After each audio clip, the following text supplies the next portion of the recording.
Hello and welcome to episode 158. It's episode 158. Arrow Pod with your boys. Myself, Owen, and you, sir. Mark, how are we getting on? Good. How are you? I am good. I am well because we are talking about A Face in the Crowd, 1957, directed by Elia Kazan. Strap in for this. I've tried twice to read this fucking summary and butchered every single word so far. So here we go. One take. The rise of raucous hayseed named for fuck's sake. I feel like this needs commas. The rise of a raucous hayseed named Lonesome Rhodes, from itinerant Ozark guitar picker to local media rabble-rouser to TV superstar and political kingmaker. Marcia Jeffries is the innocent Sarah Lawrence. Girl. What the fuck?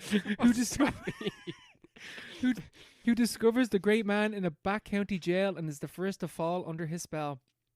What the fuck is a Sarah Lawrence? What is a Sarah Lawrence girl? What is a Sarah Lawrence girl? What is that? Let's look that up. What does itinerant mean? Is that when he's locked up? Is that what that means? Yeah, he's a lousy, no good, do-gooder. Sarah Lawrence. Oh, what the hell is a hayseed? Why is there no fucking commas in this description? The rise of a raucous hayseed named Lonesome Rhodes. There we go. Oh, it's a private arts college in New York.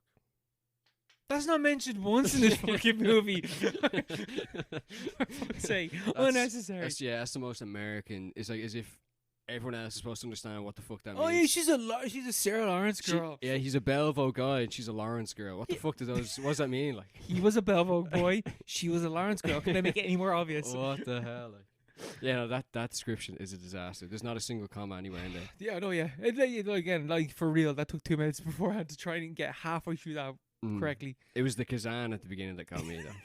What's his name? Elia Kazan. Okay, Kazan? Kazoo? Yeah, that is our recommended film for this episode. We'll get on to it in about like an hour, maybe a little bit more. About an hour. We got a bit on the plate today. Indeed we do. Indeed. But before we gotta chit chat. We gotta chit chat. We gotta catch up. You know. We're gonna stretch out the legs. Get the throat ready for bullshit talk. The fire's going. Oh yeah. The quarter season. zips are on. Yeah. The baseball caps are on. I am still warm, but like Yeah. I am wearing shorts and everything. It's such as yourself. I'm roasting in this top as well. Yeah. But the fire is lit. Yeah.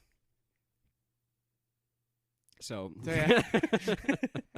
This is the two of us staring up at the fire and then realizing halfway through that no one else can see that. Yeah, but autumn is here. Fall has fallen. Is August technically? I think what are the Irish? I would consider like autumn to be September and October, because November that's winter. Like that is pure winter. Yeah. I don't know. Yeah, I feel like spiritually May is part of summer. You know, but then that only leaves 2 months for spring. But like I know Irish. February, March, April. Oh shit! Yeah. Wait, what the? How many seasons are there? There's four seasons. 4 seasons. Oh, there's 3 months in each. It should be technically 3 months in each. I think that's just like nice and nifty. But is it? I would consider because I think like Wait, what are the Irish seasons? Spring, obviously February 1st. Then you got February, March, April. Then you're into summer when you get to May, June, July, August. I would consider August still summer. August is still summer, 100%. 100%. 100%. There's no way that summer holiday doesn't end in fucking the end or halfway through or 1/3 of the way through autumn. That makes no sense. But then September and October, that's autumn. Yeah, just those two. Solidly, October's is autumn. That's peak autumn. September is like an in between period. Yeah, no one really likes it. That's because you're going back to school. Yeah, everything's mushy. It's dying, but like it's you know, has the leaves are just like, you know, kind of sludgy. They're still soft. I They're think falling, but they're still soft. And it's like it's no fun. You can't step on them. I think the problem with September. Whose favorite month is September? Firstly, right? Nobody's. Nobody. I think the problem with September is that it's like it is the first. It's the end of the summer holidays. That's And the so- biggest problem. And you're going to school and you gotta get back into your routine or whatever. Even though like I haven't been going to school in like 10 years or whatever. I still mentally have the scars of that. I still feel that. Yeah. And then, but then you get into October, and October you start like warming up for Halloween. There is nothing to look forward to in September. There's nothing in September. Yeah. No. Yeah. Except for usually there's good weather. There's a bit weak good weather. We haven't had that. Yeah. Maybe you can expect that. Well, it's only the beginning. But every other month has something going on. Except for February. Has nothing going on. Valentine's Day. Yeah. Yeah, it's not what I'm looking forward to. Like, fuck, I gotta spend money. yeah, true. Yeah, every other month really does have something going on. September is nothing. 9/11, that's about it. That's the only like notable date. That's the only thing to look forward to. It's the only thing that happened in September ever. That week of just documentaries on fucking ITV. Yeah. Get to see new angles. Never before seen angle. How are they still finding new angles? You know what I mean? Yeah, it's crazy. So many, you know. But you were away. You had your holiday. I was in You finished up Malta. the summer in style, yeah. I was in Malta. It was very nice, very warm. Didn't do all that much, but it was nice. Those are the best holidays, though. Yeah, that's all you want. You're just kind of relaxing. The best, like the peak was we went to Malta, which is an island, and then we went to another island. Oh. Called Gozo, and drove around in dune buggies around Gozo, and it was very nice. Maltese people cannot drive, much like the Germans, as I discovered, because we had a German couple in front of us who, firstly, pussies. Like, if you see a gap, go. I'm going and I'm behind you. Like, what are you stopping for?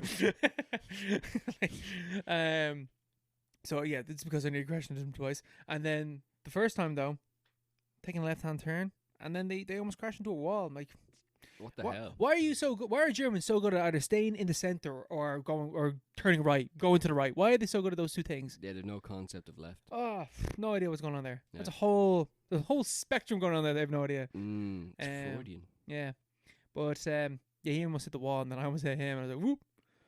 But we saved it. We saved it.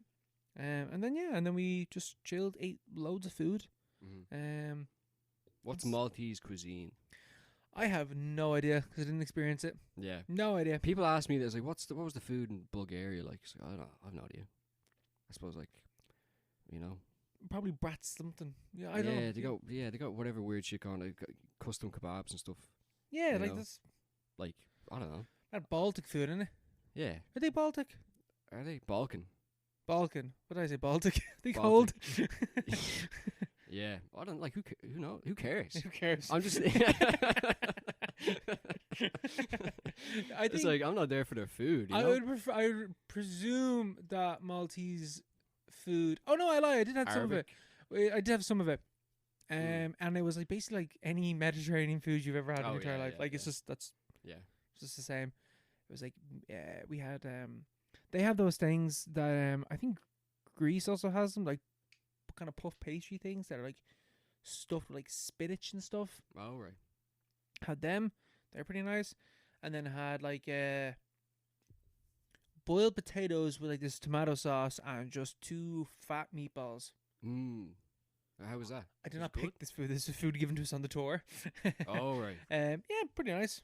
Yeah. But like, you know, wasn't as good as the Chinese I had that night. You know what I mean? Yeah, that's the thing. Yeah, you gotta stick to the staples. We had Indian food at one of the times as well. Phenomenal Indian food. The worst Mexican food I've ever had in my entire life. Oh. And then what else did we have? We had tacos, and they were pretty good. Like like South American tacos. Oh, okay. Which is a thing apparently. Well, I guess that does make sense. Are tacos a Spanish thing? Are they? Well, they're like a Mexican thing, aren't they? Oh yeah. So it would make sense then that further south they would also do tacos. That would make sense. I thought they were all the same over there. Whoa. I can't believe you just said that. I apologize. I have no idea know what I was saying. I don't know because I don't know what like Brazilian food is. Brazilian food. Oh yeah, yeah. Oh yeah, they've a huge variety of different things, don't they? And they love mate. No. Do you ever come across that? It's like a soup kind of thing, or like they carry around like a flask. But it's not just Brazilians. It's like a lot of South Americans love a bit of mate, and it's like I don't know what it's like a tea. I don't know what it is. I've never tried it, but like a lot of them quite like it. You'd always see the footballers, South American footballers, Brazilians, Argentinians, walking around with the little thing of mate. It's No like idea it's what that. tea in a flask. I don't know what's going on there, but yeah, they have a huge variety. I don't really know what exactly is involved. No, because I know like Caribbean food is Yeah. like that's like jerk whatever. They got that sauce. They got that sauce. Yeah. They've got the sauce. That sauce. They've got the sauce. And like Mexican food, I don't know what that is. But like Chilean, Argentinian food. Oh no, wait. I think I've heard of Argentinian steaks. I think they're really good with steaks. Argentinian steaks. I think that's a thing. Mm. But then like Brazil. No idea. Brazil, yeah, I feel like they And I feel like definitely do have a big thing. Living in Dublin should probably know. Should probably know what that is. 100%. Do we have? Presumably we have got Brazilian restaurants. Yeah. When I worked at EP a few years ago, I worked at it was like a pop-up Brazilian like supermarket thing. There was also a bar and like a venue. That is And cool. I was like behind the counter at this like supermarket, which was fake, but also had real food. But I never looked at any of the food because they had to cut it all open at the end because there was a drug raid and they thought all the drugs were inside the. It was a racist drug raid. They just kind of assumed because they were Brazilian Jesus. that they had. That's what I was told anyway. But I never checked. They love a lot of their sweets are. I was checking out their sweets. Very specific, but you get that in a lot of countries. Yeah, you do. You Yeah. don't know what's going on. It's like, what the hell is this? What is this You know, weird fruit-looking thing? Migarillos and random like variations of like food that we have here. And it's like, but it's like a different name. It's like this is like so exotic and cool. But it's yeah. it's like what the hell. But yeah, we should kind of broaden our horizons maybe. I feel we should definitely try some Brazilian food Mm-hmm. because I'm sure like we got some good. Like there has to be like really good Brazilian food here. Oh yeah, 100%. But I don't know. Yeah, Bad 30, Bad 50. You know the one on Dawson Street. It's right beside that restaurant Fire. It's right beside the Mansion House. It's a Brazilian restaurant. It's all you can eat for 50 quid. Oh, is something market? Is that on Abbey Street? On Abbey Street. Oh yeah, Calabasa is it? Yes. Calabasa, America. That's Brazilian. Is it? I'm fairly like 95% sure of that. That place is crazy cheap. It is crazy cheap. It's crazy And cheap. it's also They do pictures of Guinness. It's also a lot of fun. I've been there like once or twice. It's very good. Yeah? It's good crack. I'll have to go again. Yeah. We should go to next time. We should go there next time. Yeah. We should do that. We literally should. Somewhere new. And they do karaoke. Yeah, that'd be great. There we go. That's sorted. Happy out. What have you been up to for the past while? Fuck all. Not Fuck much. on. Yeah, fair. Yeah. Busy in work. Very, very boring. I would like to actually. I do have something to talk to you about Oh, okay. because Trigger word. football just comes up onto my TikTok all the time now. Yeah. What are your thoughts about Man U losing to? Oh, I thought that was great. Yeah. Actually, we saw that in we watched in the local pub, which like when we arrived, we didn't even go to watch it, but it was just on the TV because it was United against Grimsby, which are a 4th division team. Mm-hmm. We were like, most of the players aren't even professional, or they'd be semi-pro. They'd have other jobs on the Did you side. see the interview with one of them afterwards? I think he's the keeper, Yeah. and he's like, "How does it feel to beat Man U?" He's like, "Not really good because I actually support Man United. I'm actually really annoyed." yeah. And he didn't even like. That's the thing. They played pretty well, but like they didn't like. I don't know. United just didn't show up. And anyway, we're watching this in the pub, and like no one's interested. We weren't even watching at the beginning, and then they went 2-0 up, and then it goes 2-2. Ends up going to penalties. They missed one each in the first round, and it goes to the second round. It goes to the third round of penalties. I think they got 14 penalties in, and eventually United missed. And like by the end, everyone was captivated. Oh yeah. Everyone was like, people were going mad. Half the pub was like mad cheering, even though they're completely like had nothing to do with it. They didn't know what was really going on. Yeah, in the don't game. care. It's like They a just 4th thought it was- division team. They thought it was funny. Yeah. It was great. It was great to watch. It's very funny to watch. United are always funny to watch. In the last 18 months, but yeah, I don't know. What a sad state of things. Yeah, I feel kind of bad for them, but like I also don't really, because the man who owns them is like, I feel like he's pretty evil. I feel like he's kind of evil. He's like this British billionaire who came in to rescue them from the evil Americans that have been kind of holding them hostage for like 20 years. But as soon as he's come in, they've like nosedived. Like, they're doing bad before, like up until before last season. They were doing bad, as in they were finishing like 5th, 6th. You know, No, they're finishing second. Last season they finished 15th. Yeah, now they're finishing like below 12. Yeah. Now they nearly got relegated last season, and like this season they've been shocking as well.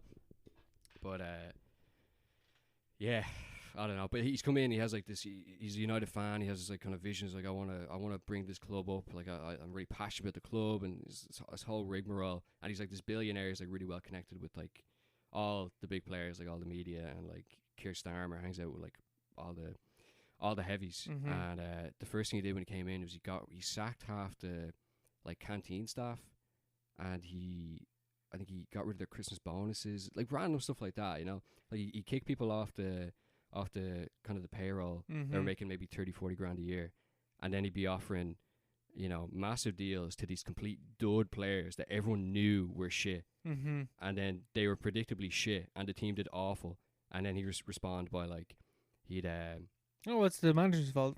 Yeah, he'd make like the kit man pay for his own flight to Germany for a Conference League game or something like that. You know, this is pure evil stuff. But like, I feel like the Brits are kind of addicted to doing stuff like that. Maybe it's an American mindset as well, or like a general mindset. I feel like, you know, we're the same in a lot of ways, where it's just like, let's just keep cutting. We have to keep cutting. Yeah, keep cutting it. Keep cutting. But cutting in all the wrong places, and for like no reason, and for like no real gain, and then nothing ever happens, and things actually get worse, and you're like, what the hell? We need to cut more, obviously, and like that's what he's gonna keep doing. And they just, yeah. It was funny though. Very funny game to watch. There's a fella on TikTok, and he shaved his head at the start of this thing, where he's like, like day, you know, whatever, waiting for Man United to win 5 games in a row, and he started off with a shaved head. I don't know how long he's been doing it for, but he basically has a fucking afro at this stage. Like, it is like he's not like a proper afro, but like he's got like mad curly hair, and it is like, he was interviewed after the Grimsby game, and he's like, yeah, I really regret starting this because my hair looks absolutely ridiculous, and I can't cut it until now. I want to look up like how long he's been doing it for. I think he's at like day 600. He'll be at it for a while, because it's actually like really difficult to win 5 games in a row. 5 games in a row, I was like, I don't know, that's not a good idea. Like, that's not like you have to be finishing Champions League to be able to do that. And United won't be back there for a long time, I wouldn't say. Well, 2 or 3 seasons. But yeah, I saw the videos of him. Poor lad. I don't think he was counting cup games though. I think he said that. So I think he'd want to. Yeah, he would definitely want to. Okay, no, day 333. 333. Not that bad. Like, that's not that bad, yeah. Oh, Jesus, yeah. Oh, man. I think also his hair grows very quickly though. Well, he's been a year at it. You know, how long would your hair grow in a year? What's the longest you've had your hair out? In the last COVID, was it? You had the mullet for ages. I shaved my head during COVID. You shaved your head, did you? Oh, I had a little fucking tennis ball head during COVID. Oh, I I thought like, this might be the look. It was not the look. I still have the mullet. I still got the mullet right now. Yeah, you had it much more. I had a much more mullety. Yeah. You had a full on rug going on. I'm trying to think, when was probably, I don't know. I remember like my hair was really long before we went to Vancouver, and that's because I was like, I'm not paying for 2 haircuts in a row, so I'm getting the hair. I'm waiting, getting the haircut just before Vancouver, because that thing ain't gonna cut until we come back. Yeah. I think I did the exact same. So my hair was a fucking mess back then, but that's definitely one of the longest that's ever been. But I don't know. Normally I go for like 3-4 months and then get my haircut. 3 months probably. Yeah, same. About 3 months. I don't think a haircut every 2 weeks is mental. I don't know that's once a month. That's sickening. But yeah, no, United they're not doing well. Liverpool did well the weekend. We watched that game. That was very, very good. With the 17-year-old that scored in the last minute as well. Yeah, that was week 4. Yes, very Yeah, good. 16. 16. He's born in 2009. Wasn't even 17. Yeah. He's born in 2009. Sickening. That's disgusting. Sickening. Yeah. That was a good game as well. They shouldn't have won that, really. They didn't really deserve to win the game on Sunday either. But yeah. And yet they have. It's like, oh well. It's like, it's not that interesting, you know. But like, it's fun to watch the weekend. It's like, I'm kind of getting more into it because I don't really follow a lot. There's like people would ask me about like, what do you think of it? Like in work, it's such great work talk, you know. See the game at the weekend, like that kind of. You just you get asked. Fuck! I'm gonna have to get into football now. Shit. You can ask any man that question, and they have to reply, and they have to have some kind of vague awareness of what you're talking about. Like when Diogo Jota died, we were talking about it for hours in the office, and we could get away with it because like have a bit of respect, you know. We're in mourning, but like most of the people didn't really. Like I could tell, most of them didn't follow football that much, but they would have been like, "Oh, it's really shocking and like awful," and obviously it was. But like, it's just, you know, lads just chat about football, even if they're not into it. Yeah. And yeah, people would ask me about like, oh, well, who are like really into it, like lads that are like going to games every weekend, like League of Ireland games. And, would you ever get into flying League of over. Ireland? No. Yeah. Realistically, I think it's too late. Yeah. Too late for me. I don't know. Is it? I feel like it's still on the up.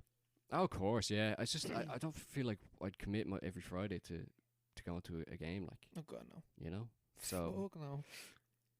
So like, you know, my calendar's packed enough as it is. Yeah. You know, that is it's not really, but like I don't think I'd be interested enough to go every week. Yeah, I think that is one thing I like. So I like the idea of it, Mm-hmm. but it's also like every Friday. Yeah. Like going down to watch football Through the summer, you know, winter. It actually stops in winter. It's like, oh great, well that may well do. But yeah, so Shells are doing pretty well as well. They'd be our local team, wouldn't they? They would be the local team. Yeah, so a lot of people have jumped on that bandwagon recently, so they've, you know, they're on the up. They're on the up. They're on the up. But yeah, people have stuff to do on a Friday. Honestly, I spend Fridays with my girlfriend. Do the same thing every fucking week. So like, yeah, same. I'm fully domesticated. and I've no real need to get into. I the exact same. Lighting like, flares and stuff. I'm not doing that shit, man. I got a girlfriend. Sorry, like, I'm not doing this. Yeah, do you want to go to the game? Nah, man, I have a girlfriend. I've other stuff to do. Listen, man. There's some TV shows that you do be watching on Friday. Yeah. I have commitments. I need to catch up on you on Friday or whatever. But yeah, people in the office ask me like, what do you think about this? Liverpool didn't get this guy in the transfer window. I'm like, I've never heard of that player. I didn't know he was linked with Liverpool. I've never seen him play before. So I was like, I have no idea what you're talking about, really. But I have to be like, oh yeah, it's a shame or whatever. Or just like automated responses, like a chatbot. But like I don't follow it as much. But I'm like more so into it in like a dad kind of way, where like it's great. I'll put it on if it's on. It's great for the pub. Great for the pub and great to just chat to other people. No other utility beyond that. I used to really be into like following transfer news and like, you know, watching friendlies and stuff like that. What a fucking waste of time that was. I couldn't be doing anything else. Such a waste of time. Watching a friendly is insane behavior. Oh no, but like, yeah, it's such Whatever, a waste of time. Going to watch a friendly, fair enough, but just watching on the TV. But I'd watch old games as well. I still kind of do that sometimes, because I know what's going to happen. So it's not like I'm going to be disappointed by this game and waste my time. I was listening to like a podcast of someone talking about like watching. Like, sports is, like, the only thing where it matters if you watch it live. What do you mean? As in, like TV? Like, TV, for the most part, like, you can watch it whenever. It doesn't really matter. But, like, nobody... Like, I'm not going to go out of my way and watch a Chelsea game. I don't want to pick Chelsea, but let's just say Chelsea. Yeah. That happened, like, 2 weeks ago because I haven't watched it. Yeah, of course, yeah. Because why would I do that? Yeah, that's a psychopath. I know people that do stuff like that, you know. But do they like not know what the result is and then they watch the match? Well, no, I know people that record a game and then watch it after. Like, you know, people that work during the night. Yeah, my dad does whatever, that. He'll record like a rugby match and then watch it later on. My dad does the same thing, yeah. But like, but I know people like that go back and watch games that they don't really, that they already know the result. They know what happened, but they just want to, you know, see they like seeing how the tactics play out. They that like must analyzing. be the most boring thing in the world. Yeah, I don't know, because like like, I don't know, I've been into football for like 20, like over 20 years, and like sometimes I watch YouTube videos like analyzing the tactics of how a game has broken down, and like they be released like maybe minutes after a game has ended, and you can tell like the person who's done the videos like, this is what happened in this game. This is why Liverpool were able to break through Arsenal's like mid block or whatever. And like I wouldn't catch any of that stuff in the game. Like I'm just like a child. I watch football the same way I watched it when I was 7 years old. It's just like following the ball around. I don't know what's happening, or like what the formation or how that's changing, responding, what the subs do really. Yeah. I don't know. I don't really care. Like it doesn't make a difference. I always remember playing like FIFA. Yeah. With some fella, and he said to me, "You are really annoying to play against. Because you don't watch football, you don't know what you're doing, and so it's really hard to predict what you're going to do." Because he plays football, he's like, "Oh, if I do this, I'm gonna draw out this attacker, make space behind." But when I'm playing, like, I don't know what the fuck I'm doing. I don't know what tactics are, so I'm just kicking the ball around. yeah. That's that happens in real life though as well. You know, that like teams will come up from the championship and wouldn't be used to playing Premier League football, and because the teams aren't used to their system. Like they kind of break down against it. It's like an actual thing that happens, but very rarely happens. And like I just don't find it interesting to watch games that much or follow any of the news or like any of that. Were you ever big into football? No, never. No, never. Yeah, never been into. I've only ever been into time like, sink. I was only ever into like rugby and like just going to watch rugby games. I would never watch a rugby game on the TV or anything like that. If I'm not there, I don't care. Yeah, like full blown, I don't care. No, that's the way to think about it, yeah. I got better things to be doing. Like going to the fucking cinema with my Odeon Limitless pass. Oh. Thank you to our sponsor for this episode. Man, Odeon Limitless, that is, let me tell you, once a week type of thing. I love Odeon Limitless. Holy moly. How much is that? €16 a month. That's actually a great deal. Man, I've made money on this thing. All the money I've saved from going to, I wouldn't go to the cinema this much. But like now that I am, oh man. We should actually have a sponsorship for this. And it should be Odeon Limitless. Maybe IMC, they need it. Fucking hell, IMC, yeah. Yeah, no, okay, right. I went to go see The Toxic Avenger. Oh, that's a throwback to one of our earlier episodes. Yeah. A movie that you hated. Toxie. I didn't hate it, I just didn't really get it. You didn't like it? Yeah, I didn't really like it, no. This is the remake. Well, this is the remake. They remade it. Starring Peter Dinklage as Toxie. And what happened with this movie, and like the real interesting thing about this film is that it got made, shown at a festival, people liked it, and they just could not get a distributor for it. Like this movie. I remember actually reading about that. Yeah, this was made years ago. This was first shown in 2023. Oh right. And now, like towards the end of fucking 2025, it finally gets a release. And I like. People thought, and I also thought, like reading about it, it's like, oh, this must be like really fucked up or something, or like there must be like something in it, because like the original Toxic Avenger does have stuff in it where like you could not have a movie with that in it now, like the kid getting his head caved in by the car, Toxie like ripping people's arms off and like beating to death with it and stuff like that. Just the entire humor, like just like the constant, being offensive and. Like the 80s, schlock, kind of like it's like completely like transgressive. So this one finally got picked up, and I was like, man, and like they advertised it as well. Like I went to go see it in Odeon, and it was called Toxic Avenger Uncut. I was like, oh yeah, this is it. Sit down. And the big fat 16s comes up on the screen. I'm like, right, well, it's obviously not that fucked up. And it's not. It isn't. The original Toxic Avenger is. Like, outside of, like, having worse effects, because obviously he's going to have worse effects than this, but it's way, like, the original Toxic Avenger is way more violent than this. Is way more offensive than this. This one follows Peter Dinklage. He is a stepdad, and his wife, I don't know if they're married, it doesn't matter. His wife is dead, and he's a single stepdad minding his kid. And he works in the local, like chemical power plant place, and he is sick, and he has something in his brain, and there's like he needs money, and so he goes to Kevin Bacon, who is the the owner of the power plant thing. Mm. And he's like, please can you give me money? He's like, yeah, man, of course, absolutely no bother. And they just kick him out of the gallery that they're at. And he decides, I'm going to go rob the chemical plant. And while robbing the chemical plant, is shot in the face and thrown into a vat of toxic waste, and emerges as a Toxic Avenger. And he's like, I'm going to take back the city and blah, blah, blah. Mm-hmm. But like, the original Toxic Avenger was like way, way, way more mean-spirited. Mm-hmm. Like, I always remember, again, I only watched the movie once, and it is only that one time that we talked about it. But I remember it being with the like nerdy guy who just gets bullied for like 40 minutes before he turns. It felt like 40 minutes before he turns into Toxic Avenger, and even how he gets turned into Toxic Avenger is that he's being bullied, and they throw him into the vat of acid, and they're like pissing themselves laughing or something like that. Yeah.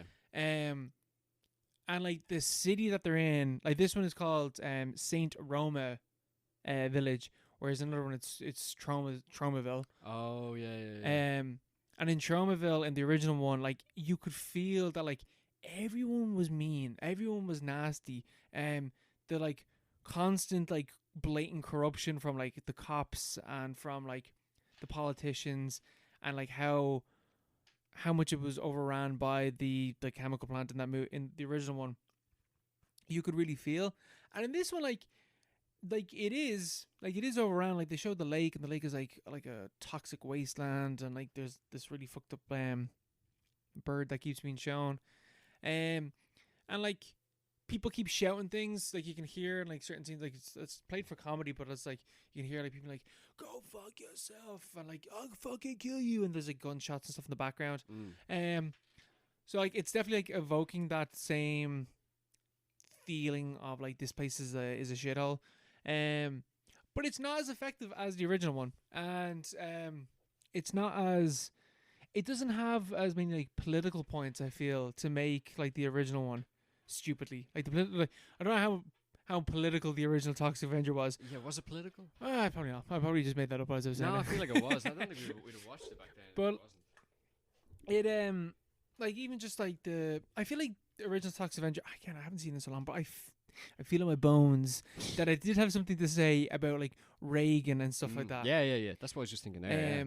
But this one, like, kind of, I guess, has to talk about like private companies becoming too large and being in bed with gangsters. That's not good enough anymore.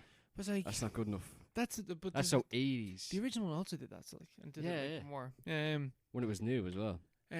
So like I'm kind of like, okay, right, and then it's called Uncut. The violent scenes still feel like they're cut. Like they really quickly like Toxie has this like mop again, and it's with like radioactive goo on it, and you can hit people with it, and they're like it just like slices through them like brutally, and like he hits some guy in the jaw, and his jaw's just gone, his tongue's like flapping in his mouth. But it's cut really quickly. So even when I was watching, I was like, I feel like this has been edited down to be less violent than it originally was. Even though I'm supposedly watching the uncut version of this movie. But why would they do that? Like the only way you could really sell a Toxic Avenger movie is to people who... It's to weirdos. Yeah. But it's the people who knew the old one, or like the kind of people that would see those movies anyway. Yeah. Like there's a whole market for like movies like that like right now. Like you're not going to attract 16-year-olds to go to see an independent movie about some character they've never heard of. Mm-hmm. That's not going to happen. Why would you cut it down like that? Because like one of the production companies, or maybe it's a distributor, I don't know, is I think they're called Bloody Disgusting or Bloody Horrible or something like that. But they're the same guys that do Terrifier. Yeah. That makes sense. So I was like, want to go the whole hog? So I was expecting when I saw that, I was like, oh, this is gonna be like it's 16, so it can't be as violent as Terrifier, but like it's gonna be the same thing. And like it's not really, like it kind of is, but it's not really. It feels like it should have been more. It feels like it should have been more gross and disgusting. And like there are some like sick parts. Like he pisses like acid. So in one bit he's like in shackles and he's like, oh, hold on, I need to piss on myself, and he just whips out his massive fucking like grotesque mutant dick and like pisses on himself. So there's like some bits like that, but I was like, I needed more of the mutant dick, is what I'm saying. You know what I mean? Yeah, it kind of sounds like that. It's missing a bit of that. It's woke nonsense. Yeah. And it plays out more or less the exact same. He has a kid in this one though, and the kid, I do think that the comedy's way more like traditional, I guess, where like the kid is like no, Dad, don't kill that guy. Like, this isn't you. You'd never kill anyone. And he's just like, "Ugh," and he's like, well, like, how many people have you killed? And someone else is like, he's killed a lot of people so far. And he's like, well, it was in self-defense. And they're like, yes, I don't know how much you can say that it was in self-defense. Like, those kind of jokes. Yeah. And like, some of them are just like, there's just stupid slapstick stuff in it as well. But overall, I think like this remake isn't as good as the original one. Could have been better in different ways, but wasn't that either. Yeah. I was reading there. Yeah, apparently it was deemed unreleasable because of the violence in the movie. So it had to have been cut down. Like I watched it, I was like, but it was released everywhere as Toxic Avenger unrated. Yeah, but like it's so. No, it's not. Well, it's not. Oh wait, maybe it's unrated. No, wait, maybe it was unrated. Unrated, but it was 16s. It was rated. But man, like I'm not joking. Like I've seen like the violence that you can see, unless it's like literal scenes cut out of this movie. Fucking, because I've seen Terrifier 3 in the cinema. Like, there's no stage of violence that I cannot be shown in cinema if that can. Yeah, I don't understand why someone. It was an unnamed producer said that, so he didn't want to be named. Also, because he's a pussy. Also, Arnold Schwarzenegger was in talks to be Toxie when it was first kind of greenlit. That would have been gas. And he dropped out to do Terminator of Genesis. Whichever one that is. It's the shit one anyway. What a waste. That actually would have been cool if he did that. Peter Dinklage is good in it. He plays like he plays a very like it's the same kind of thing where like he's not like a nerd, but this one he's like straight up just a loser. And when he becomes Toxic Avenger, he's able to like become who the man he needs to be. Yeah. And take back fight against crime or whatever. Mm-hmm. But it's just not the same as the original. The original one like had that layer of cheese on it. Layer of like it's a lasagna. Yeah, that like fermented cheese on it. Fermented cheese, yeah. Stale cheese, moldy. Blue cheese, lasagna. This one doesn't got that. It does feel like it's harkening back to something in a similar way that like Terrifier like throws back to like slashers. Mm-hmm. But it's not it. I don't know. It's still like I enjoyed it for what it was, but I wanted more. I wanted more. Isn't that the story of our lives? Honestly, with movies these days, it is so funny. They don't make them like they used to. I'll be talking about like a couple other films as well. But like, since going to the cinema, because someone said to me before, like, oh, I don't like people's letterboxes are like so skewed. Like, I don't like when people's letterboxes are so skewed to like being like everything's good, and I'm like, that's because like mine is like that because I go out of my way to watch movies that I think I would like. Yeah. Now that I have already limitless and I'm going to more or less anything, that is going straight back into the middle. It's evening out the lower ratings. 16 quid a month. 16 quid a month. If you go to the cinema twice, you are saving money. That's so true, yeah. And you get 10% off food and drinks. Oh, right. That's a good deal. It is a good deal. I have a word of them. Yeah. We can promote them. But I might consider that actually. Because that is that's objectively a good deal. It is. Yeah. And you just get the bus up to Coolock. Yeah. Coolock's grand. Of course, yeah. I didn't sound it. Coolock's great. Yeah, Coolock is no, the cinema itself is grand. Coolock is great. I love the chocolate factory. The UCI, but UCI it's a theater of dreams. Mm-hmm. You know, holds so many memories. But yeah, no, that's a great deal, Limitless. But yeah, Toxic Avenger, it's a shame. Yeah, it's still like decent. Like I still like enjoyed my time with it, but it wasn't. I feel like it could have been better. It could have been more. But do you think it's good though that you're seeing movies that you I don't know. Do you think it's worth going to see movies that you're not sure about? Of course it is, like on an objective level, but like, do you think it'll bear fruit? You know, like, will you find a diamond in the rough? Like you're saying there, that you usually go see movies that are like you're pretty sure you'd enjoy. Like how often are we surprised by movies that come out? You know, how often? That's a. I was surprised by Bring Her Back. Bring Her Back. Yeah. Yeah. That one I talked about last time. Your description that gave me the willies last time, and then I saw the poster in Cineworld. I was telling Laurel all about it. It's like, you do not want to see this movie. It won't give me nightmares just describing it. But yeah, I saw that poster in Cineworld because I was watching Weapons. Oh, here we go. So here we go. You already spoke about Weapons last week, last episode. I went to go see it the following night. I was as I spoke about last time, very hyped for it. Looked really interesting. I loved Barbarian, whatever the guy's name is that directed it, Kreger or something, something like that. Zach Kreger. You know, he's doing some good work. But you gave an incredible review, which completely distills every thought that I had about the movie. There you go. That's what we do here. So we can just kind of move on. But I watched it. Me and Ola went to go see it, and honestly, I agree with literally everything that you said. But even though you didn't speak, like, you didn't spoil. I didn't I didn't spoil anything. You didn't spoil anything, but like, yeah, it's like, I don't know. It was like a fucking like psychic. Yeah. Understanding. We have the same taste in movies. It's not a psychic understanding. We just have the exact same taste. Which sometimes I do think makes this podcast really boring. We've it's very similar taste.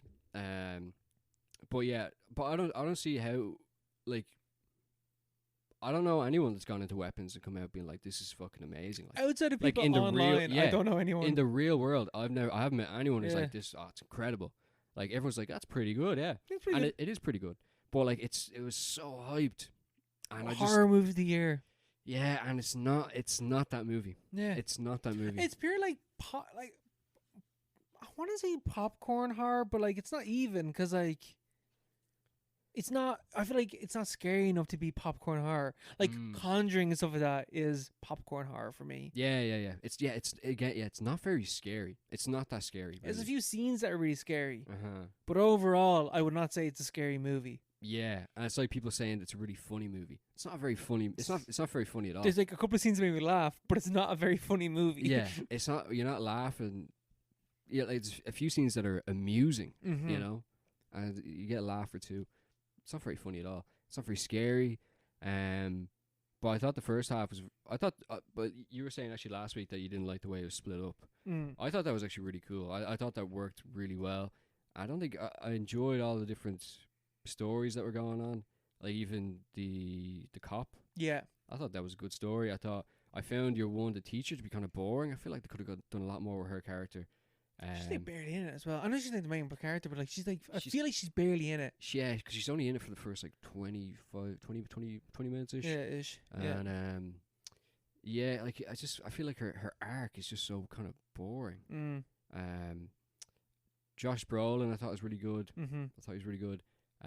The homeless guy, I thought he was great as well, and he was the comedy center of the movie. Yeah, but it doesn't make it it was a funny character in the movie. Yeah, it's not a funny movie. And then like it's kind of told in this episodic way, and then at the end it all comes together. But like you said last week, the mystery is solved halfway through the movie, and it's just kind of like, oh, you know, what's that all about? Yeah, what's going on there? It's because she's a witch. It's like, oh man, but like, what the fuck does that have to? But what is it saying? Like, yeah, like what's the point of the movie? I'm not really sure. I don't really get it. It's like I see people arguing about it in comment sections and letterboxd reviews and stuff like that. And it's like, man, there's a fucking gun in the sky. And it's like, yeah, there's a gun in the sky. But like, what? But there's nothing else to do with school shootings, really. I don't think. It's like a whole class of kids go missing from a community.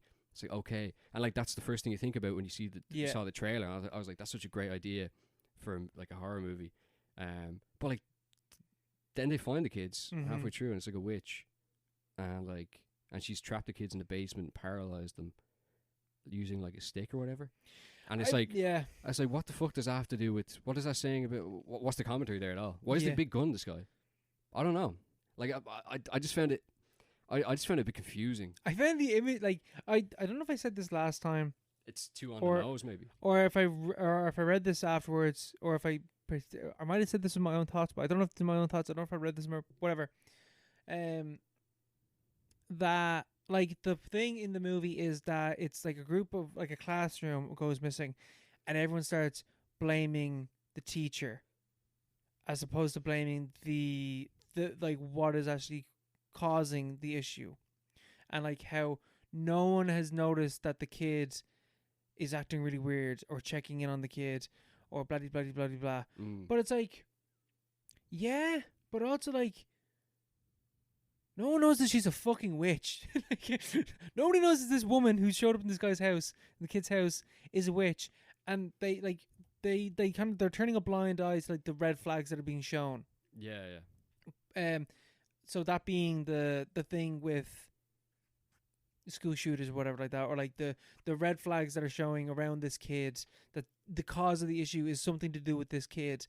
Something in his home. No one wants to, because it's he's siloed inside his house. Yeah. And it's it's the fucking, military barracks of American suburbia. The gaff literally has like the fucking newspaper across all the windows, and no one has noticed that's going on in this house. Yeah. So like that's what the movie is talking about. But I feel like that is something separate to going on with her, because her thing is about being a parasite, as in the witch being a parasite, and there's all discussion about parasites. I don't think that these two things entirely match up. And if they do, it's in a way that I'm not feeling it. I'm not feeling it. I don't get it either. Like, yeah, the parasite talk, that confused me, because like, what the fuck does that have to do with anything? School shootings. Yeah. Like the school, it is divided in two, which is why I don't think, because Barbarian does the same thing, but it doesn't really. Maybe it's the novelty of it and the fact you're not expecting it at all. I remember watching that movie. I think you just said it was really good. I stuck it on. I was like, wow, this is really good. Like, this is really cool, because I'd seen the trailers when it came out. And I was like, I won't watch that. And you know that thing's that Barbarian. You're like, oh, it's the woman. No, there's something worse in those tunnels. Yeah. And it's the guy, and you're like, I understand and that, you know what, that meshes well with the start of the movie where she's really afraid of Skarsgård. Yeah. This makes sense. I understand what this movie's message is. Yeah, it goes off the rails, but you're like, in like a really interesting, it's a really original way, and it's like, and they both make all the different sections of the movie all make sense. Yeah. But it's like, school shootings, and then it's like about parasites in the family, kind of, and like in the community. I was like, what the fuck? How do those relate? It's not. I don't think it's very well explained in the movie. And then the ending is just like, I don't know. Like, so there's a big showdown. They figure out something's going wrong with the kid and Josh Brolin, and your one show up to the house, and they there's the confrontation basically with the witch and the kid. He gathers up his courage, and he takes down the parasite, basically. Sends all the kids that are locked up in the basement after her, and they chase her down and eat her in front of the community. And like, that's it. I was like, what the fuck? What was that? Yeah. Like, I don't really get that. Because like they say, there's a line in the movie that like, oh, the kids took off in a direction like a heat-seeking missile. So the kids are weapons. I'm like, what is that? The kids have been weapon. Yeah, Josh Brolin says something, but they were weaponized. It's like, what do you mean by that? What do you mean by that? I guess like the children were weaponized by the adults. Like if you take it in terms of like a child, like a classroom, a school shooting, and the victims, their death being weaponized for political gain, or something like that. Yeah, I get what you're saying, but I still don't know what the hell is going on in the last part of the movie. I don't know what you're talking about. I also, not to say that I'm a fucking genius, but when they showed the footage of like the kids, I was like, why don't they just draw lines and see why the kids were running straight away? I was like, why did they do that? And then they do that later on in the movie. Like, you fucking idiot. I would have solved where these kids were straight away. Yeah, Detective Josh Brolin's like, why don't we just like try to figure out where they're going? and like no one else had tried that for some reason. What the cops did, but I think that's And- another thing. Like the cops are completely incompetent. Yeah, true. Yeah. There's different things going on in the movie, and it creates a bit of noise. To be honest, Mm-hmm. it creates a bit of noise, and I couldn't derive a signal from some of the noise, Mm-hmm. especially at the end. I didn't really understand the ending. I think it's a good movie. It's a grand movie, like, but it's not nothing crazy. Nothing still, crazy. Like, I don't like it because it was like we're gonna like shit on the movie. But like I did really like the movie Yeah, overall. I liked the movie. It could have been so much more. It could have been so much more. So that's a lot of. We say that so much though, but like it's so true though, isn't it? Like especially for this one, Mm. I feel like it should have just kept with the first part of the first half. Yeah. The kids shouldn't have been found. I don't think. Yeah, I think that would have made more sense. Let those kids actually be dead. Or just don't go into it at all. I don't know. That's such a fucking stupid thing to say. It's like you shouldn't do the second half of the movie. Well, obviously that was his point. It's like he's making a point there. But like I feel like it's way more interesting if it's like the trailer, like the premise of the movie. Stick with that and just follow that on. Yeah. I think it's maybe more of a social drama then. But like I thought that was more interesting. It is one of those things where like, and I think with horror, like a lot of the time, I prefer when things are alluded to and not like fully explained in black and white. Yeah. Like, I had no questions walking out of that movie as to outside like what is the message of this movie? Like, what is it trying to say? Yeah, true. Outside of like, but like what happened in the story, I have absolutely no questions. I know exactly everything. I understand the whole thing. Yeah. The actual plot. Yeah. It's like things happened, and we could recount how they happened, but like the logic of it all, it's like there's stuff happening in your man's head or like I don't know off screen that like we cannot account for. We cannot account for. And maybe that's a deficit on our part. I feel like we say that quite a lot in a few movies these days. Maybe but like maybe this is on me. maybe this is on us. I don't think it is, to be honest. I think a lot of the reception as well, because you see online people raving about it. I think it is people just wanting to really like something. A lot of the time as well, when people go see a movie or they're hyped about a movie, they'll say it's good regardless of whether it's good or not. Like most of the time, Yeah. you know. So it's a shame. Yeah. It's a shame. Like, This movie is good, but yeah. like we have to shit on it because you know we're better than most people online. Honestly, I think part of it is that like we're just so We're just a lot smarter. we're than just these so people. fucking critical about everything. No, yeah. But we you have to be. You Do have you know to what's so funny as well? Like because we go to like been watching movies with Melissa and been watching more movies with Jenna. I've noticed two of them getting way more critical. The more movies you watch, Yeah. the more movies you watch, the more critical you become. Especially 100%. Especially if you're watching solid movies, you know the classics that we always refer back to. You know, watching a bit of them, it's like Like like when me and Orla came out of this, we're like, oh, like good movie, solid movie, but like what was going on there at the end? It didn't really connect, in my opinion, anyway. And like why not be? People aren't critical enough, I would say. Generally speaking, I think that's what it is. People aren't critical enough. no one wants to shit on a movie, Yeah. and we have to shit on this movie, even though it's good, because no one else will do it. Yeah, You know? have to. Gotta do it. You know.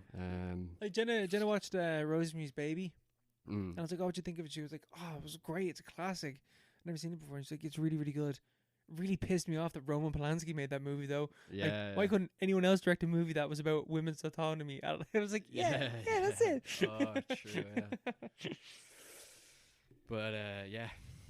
Speaking of being critical about a movie as well, Oh. I saw the new what's his name? God, Darren Aronofsky movie, Caught Stealing. Caught stealing.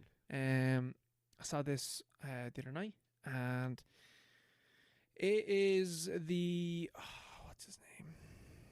God, what is his name? Oh, I'm not talking until I think of this fella's name. Butler? Jared Butler. No, Austin Butler. Yeah. Austin Butler, Zoe Kravitz. Oh. Bad Bunny's in this movie as well. Oh. Another guy's in it that I've seen before, but I can't for the life of me think of his name. Movie where so the trailer for this movie it was shown like so many times, like before every fucking film I went to go see this month. this trailer was shown, and I was like, that looks like just a good time at the movies. That looks like a fun, easy, like kind of Guy Ritchie, snappy dialogue, extravaganza. Let's just say, like, it's about Austin Butler, lives next door to Matt Smith. Is that his name? He's one of the Doctor Who's. Yeah, Matt Smith.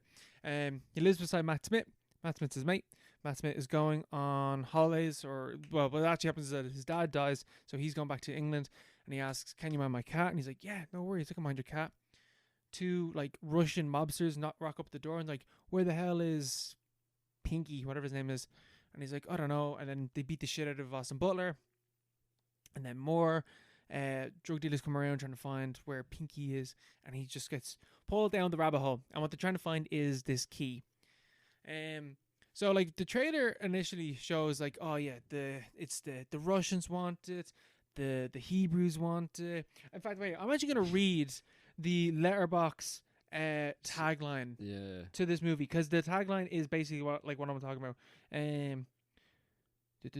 Two Russians, two Jews, and a Puerto Rican walk into a bar. The whole thing is like all these different factions vying for this one thing. But that's not what the movie is at all. Because the Puerto Ricans and the Russians are part of the same crew. And the Hebrews that are in the movie are at the start and then the end. And there's no intermixing of these different factions all vying for this thing. Because it's basically just two factions. And at one point you're like, oh yeah, the cops are involved. And then there's a twist. The cops are involved with the Russians and the Puerto Ricans. So that just means you're like, oh my god, what a twist. But that actually just means that like these factions are narrowing down into less and less. Yeah. So we actually just have two sides going against each other. And like what you think is going to happen in this movie is going to be this mad scramble across New York where like he's like kind of like and this is because I only think of this movie because I saw a clip of Austin Butler talking about this, where Letterboxd were interviewing him, and they're like, "Well, 4 favorite movies," and he's like, "I'm not going to do my 4 favorite movies. I'm going to do the 4 movies that inspired this movie." The first one he talks about is After Hours, the Martin Scorsese movie. I haven't seen that movie. The second one he talks about is Big Lebowski, and like he was like, "Oh, Big Lebowski is about like just like a random dude that gets caught up in this larger conspiracy and has to meet like all like loads of these crazy characters, and there are so many characters and so many different factions in Big Lebowski." So I was like, oh, so that's what this movie's going to be. Yeah. That is not what this movie is at all. This movie's way more simple than that. And this mad scramble across like New York never like really happens. Zoe Kravitz is in the movie, and she is like, I was like, oh, she's going to be like, you know, his like support throughout the entire movie. No, she ain't. She's barely in the movie. She gets dropped way too soon, and I feel like that's completely wasted potential because Zoe Kravitz is pretty good in this movie. I really like her as Catwoman. I don't know what else she's been in. But anything I've seen her in, I'm like, yeah, you're good. She's been in a few. Yeah, I can't remember what else she's been in either. She is in one of the most like, she's in a sex scene in this. That goes on for so long. Oh, like I was sitting there, like, and like it's her and it's Austin Butler, and like they're you know they're both really hot people. Of course. And like it just, I felt like a voyeur. I was like, this is going on for ages, and I really feels like Darren Aronofsky was just like, I have two of the hottest actors right now. I'm gonna make them do this and just record it and just have it go on for ages. Because it just felt painfully unnecessary. Anyway, so this mad dash across New York doesn't really happen. It kind of happens, but not to the extent that you want it to happen. It's one of these movies where I feel like every single scene could have gone up a couple of octanes in craziness or intensity. And if like, I think for example, like there's a bit where like Bad Bunny's in this movie. I'm gonna spoil like one scene in this movie. Bad Bunny and a cop and the Russians get into a bar with Austin Butler because Austin Butler thinks he's left the key in the bar, and his two mates are there, and intensity starts rising, and then a gun goes off and someone dies, and you're like, oh shit, and then it's like going, like, then Bad Bunny starts pointing the gun at someone else, and then he gets shot. And like, okay, right, things are really gonna kick off now. And then you just cut to a different, to like slightly later on, and like, right, I feel like the tension could have kept building there, but okay. And then basically the same thing happens again, and then it just like dissipates, and it's like, okay, now we're done. I feel like we needed more. I need people diving over bars. I needed guns going off. I need like bigger like explosions and like fight scenes like that.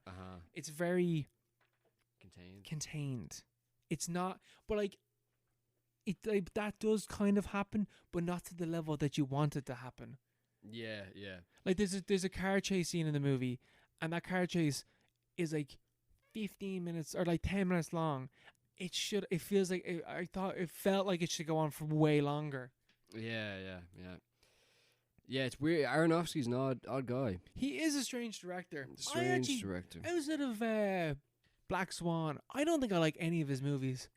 Like, really like any of his movies. What else did he direct? He's directed The Wrestler, which I've heard is very good. Oh, yeah. He did Requiem for a Dream, which I've seen when I was younger, and I think that movie might be bad. I might be wrong on that. It might be bad.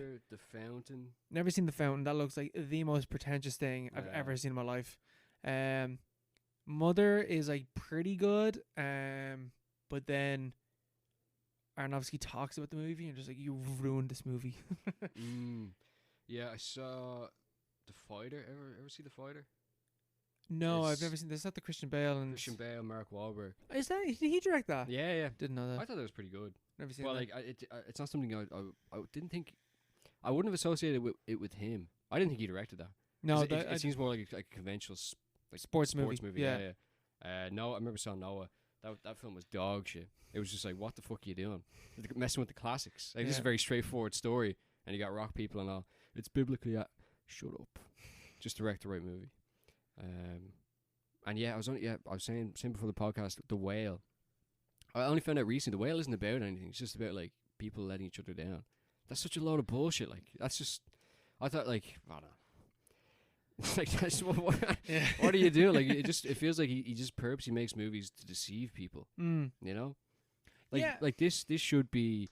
I've heard other negative stuff about this movie as well. That it's not very good, basically. Yeah, it's just a disappointing movie. I feel like this movie, like, done differently, and like maybe like part of it, like, because he didn't write the movie, so like, you know, it's not his fault that the movie is written in a way where like there aren't multiple different violent factions for each other. But he like, chose to make that. He can make any movie he wants. Yeah, like, I don't know. It just feels like it should have been more. Everything should have been more. And this whole fucking thing in this movie as well about fucking trauma again. I was like, oh my god. Would we stop? Like there's this whole thing about trauma in the movie. I'm like, why is this in this movie? Like, I'm not. It's a gangster movie. Yeah, it's like a gangster movie. I don't want to deal with like, oh, Austin Butler crashed his car and killed someone who's younger. I don't fucking care. Who cares? Give a fuck. Trauma, yeah. Oh, well, we have to get over that as a society. Obviously, it's bad. We got to get over it. We had enough movies about it. We've had 100 movies about it. We got to mix it up. When the fuck are we gonna stop making movies about fucking trauma? Yeah, there's other stuff we can talk about. Let's pick something else. You know, just expand it a little bit. But it's interesting that why would it come into a gangster movie? Usually it's the realm of like, you know, drama or horror. It's always horror, or it was until kind of it's changing a bit now, I think. But yeah, it was always drama or horror movies. Gangster movies, that is kind of avant-garde. You know, that's kind of pretentious. So what the fuck? Why is that in the imagine Guy Ritchie movie where like they start talking about their feelings? Man, imagine you made Scarface and it's halfway through the movie. He's like, "What have I done? I killed so many people. What am I doing?" It just is a crisis of conscience. Turns himself in. Just halfway through the movie. Yeah. No, it could just make sense. Like that, like what that is Sopranos. Sopranos is a gangster trying to deal with trauma. Yeah. I do all these terrible things. Yeah, literally. Yeah, it's been done. But no, I won't go see this movie. Do not. You don't recommend it, no? No. I will and like, watch it. I was like, after the movie, like Melissa was so excited for this movie, and I was like, "What'd you think of it?" And she was like, "Eh." I was like, really? I was like, I thought you would have liked this. Like, no. It was, That's the worst feeling from She's a like, movie. Really. what she said was, it was missing something. It was missing something. It was missing something. Several scenes. And just like it's also bloated as well. It's missing stuff and it's still bloated. Never a good sign. We're in crisis mode here. Like how many? I need a fucking decent movie. Yeah, what was the last good movie that came out? Again, it's top. Bring Her Back. I just said Bring Her Back was the best movie this year. Bring Her Back. Yeah. I can't even watch it because I'm too afraid. What's the other good movies coming this year? Wait, hold on. Let's have a look. I'm just gonna look up a letterbox. Probably came out last month or something. We just completely forgot about it. Yeah, probably. Now, Sinners. Sinners is really good. Have you seen Sinners? No, I still haven't seen it. Sinners is very good. Mickey 17 was this year as well. 28 years later was this year. That was good. That was good. Yeah. You see the trailer for the new one? No, I haven't. You haven't seen it? I haven't seen the trailer. Oh, no. I've seen a screenshot though. I'm like, fucking ninja Jimmy Savile. Let's go. Yeah, it is. It's Jimmy Savile, yeah. So that'll be out in 3 months. I can't wait. That'll be good. That'll be a good one. But yeah, it's a shame. We're in crisis mode here. Someone must save us. Tell me, Mark, is 10 Cloverfield Lane good? 10 Cloverfield Lane didn't come out this year now. No. But yes, it is very good. Good. It's actually great. Have you ever seen this movie? I have seen this movie years ago. It's actually very good. Yeah, it is very good. It's surprised. I also saw this movie years ago as well. But then I just was like, I want to watch it again. Do you know what? It's one of those movies where I feel like most of the time when I'm watching like a movie like that, I'm like, yeah, it is just like in his head, like, you know, the crazy guy. It's not like, it isn't real. But I feel like the fact that it has Cloverfield in the title kind of gives it away that it is real. It does give it away. But I remember when I first watched it, I was like, hold on, this isn't related. Is this just a coincidence? Yeah, because the whole is Mary Elizabeth Winstead, who's very good. She's great. She's great in everything. She hasn't been in anything for a while. She's the one in Scott Pilgrim, isn't she? Yeah. Yeah, she's the main character, and she's broken up with a fella driving off. She gets into a car crash. Who's the voice? Do you know who the fella is that she's talking to? It's Bradley Cooper. It's Bradley Cooper. It's in the credits. Whatever reason. For some reason, it's Bradley Cooper. Yeah. Yeah. He's off screen for the on the phone to her in the car for the first like 2 minutes of the movie, and then he just showed. For reason, you could have got anyone to do that. Yeah, he could have had like fucking any guy off the street to do that, but like he just dipped his toes. And then he just jump scares you at the end with the credits. It's like Bradley Cooper was in this movie because there's only like 3 characters in the movie, and it's like Bradley Cooper. Where was he?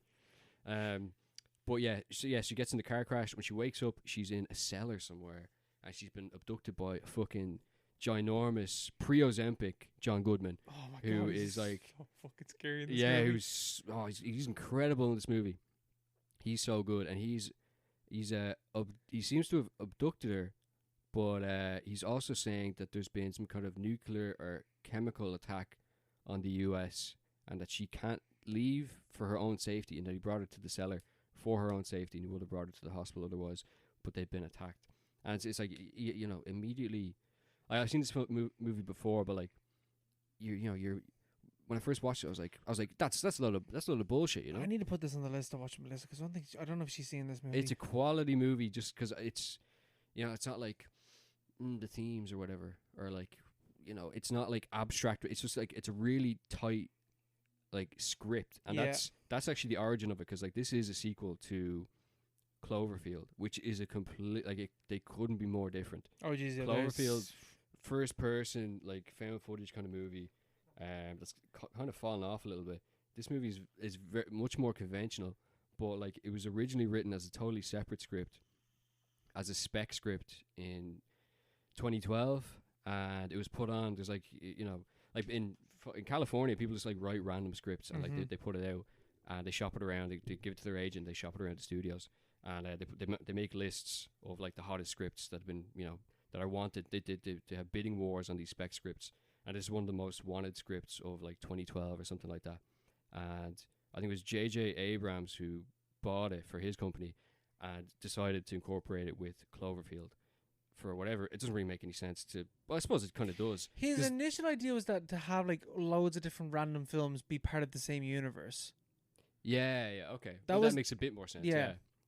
I think the ending doesn't work as well. Maybe if I don't know. Yeah, does the ending work as well if it's not in the Cloverfield universe. I suppose it does, but like it works in an independent movie kind of way. It's like, oh yeah, okay, whatever. Whereas like you're going into this movie seeing it's 10 Cloverfield Lane, and by the time the big reveal happens, you're like, oh yeah, holy shit. I forgot that this movie is like set in Cloverfield. In Cloverfield, yeah. So I think it really works on that level. Because, yeah, the whole thing goes along and to get to the end, and turns out aliens have invaded the world. And I'm not sure, is it made obvious if John Goodman is like had actually abducted her? Or like it wasn't actually, he just happens to be a psychopath. Who also, you know, needed to help her because she was going to die in some kind of alien invasion. I can't remember like what he says. But he says something like, he's like, oh, he's just kind of, you know, he's just a bit strange, whatever. But then he says something about like, oh, you've been a bad little girl or something like that. You're like, oh no. Yeah, it's very well written because have those little, like he's really the off. Mask slips every so often. You're like, oh Jesus Christ, right? Yeah, just the way he talks is really like disconcerting. And there's another guy in the cellar with her and him, and they're living a happy little life for a while once she adjusts to the fact that she's been abducted and can't leave. But like every now and then the mask slips. And he just drops these hints that like there's something off about him, and he has a really wild temper, and he's the biggest person there, and he has like a gun on him at all times. So it's like, oh yeah, it's like, you know, you're reminded this guy's like, you know, he's a wild card at best, every few minutes, and yeah, it turns out that he is a wild card, and the whole thing is, he talks about his daughter and how his wife left him and took the daughter, and like, you know, how he wishes the best for her, but she's probably dead because of the alien invasion, and shows the main character the picture of the daughter, which turns out to be a missing girl from the town that the other guys trapped in there actually knew from high school or something like that, and that's how they kind of they put the pieces together. And it's a cool little mystery film contained, you know, within a kind of a small space, like runtime wise as well. It's only like 90 minutes, I think. Yeah, like it's just a solid, like really really tight movie, really well written. Great really premise. Like well acted, well shot. Yeah. Well acted, well shot. You forget it's in the Cloverfield universe because then the reveal comes. Eventually, she basically overpowers him. It's done very very well. When she gets out, it's like holy shit, there actually are aliens. This whole thing is going on, and it's all for real. And it's just a solid movie. There's not much to say beyond that. Because it's just fucking solid. Like, have you ever seen the Cloverfield Paradox? No. I actually only found out about it like literally like when I was googling right there. That is the third movie. Yeah. Dog shit. Yeah. I think that. Have you seen it? I've seen it. Yeah. Yeah. We watched. I don't know if my man that has ever seen Cloverfield, but we watched 10 Cloverfield Lane. Around around the same time that movie was coming out, because that's a Netflix film, I'm fairly certain, or it was out on Netflix anyway. So we watched 10 Cloverfield Lane. I was like, that's such a good movie. And then we watched Cloverfield Paradox, and I was like, what the fuck is this? Oh, what, is it the same as? So is it anyway related? No, it is. If I might be remembering this wrong.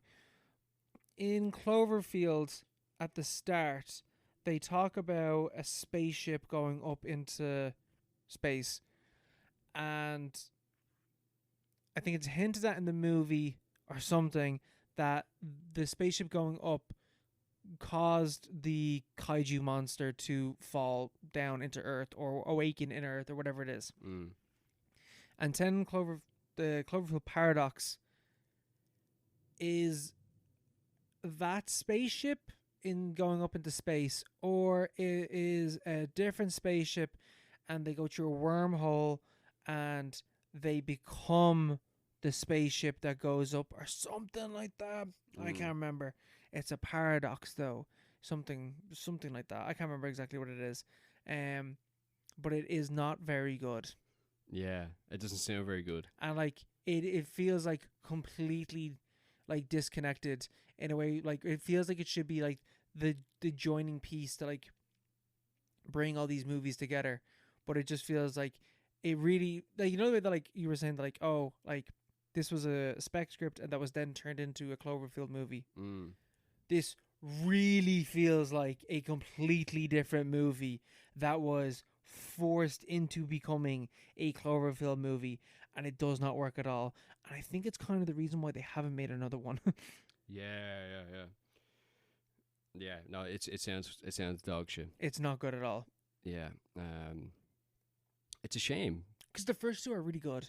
Yeah. Like Cloverfield and Cloverfield Paradox or Cloverfield Lane are very, very good. Yeah, it's a good idea to make it an anthology rather than just like have 3 or 4 found footage sequels to. Yeah, because like they just get so repetitive. But yeah, it seemed like a good idea, and apparently that one was a spec script that was just retrofitted to. Yeah, it was the same kind of thing, which is it's 50% hit rate so far. Yeah. Maybe they could try it again. Try it another time. Try another time, maybe. I think also part of it is probably that JJ got really like he was like the Star Wars guy for a while, so that probably took up a lot of his Yeah. thoughts. Yeah, I didn't even like seeing that he produced 10 Cloverfield Lane, which really makes sense when you watch the movie because it's like it really feels like a J.J. Abrams kind of, and it reminded me of kind of Super 8. Ever watched Super 8? Years ago. Yeah, like it's not the same movie at all, but like he made a few of those movies which are all kind of lit in the same way, and they're all really well done and like really They're just solid movies. just solid. I think this is better than most than the kind of movies I'm talking about. But like they're just solid movies that are like worth watching. But like they're all kind of the same, and they're all like Steven Spielberg kind of tribute acts. Yeah, you know? yeah.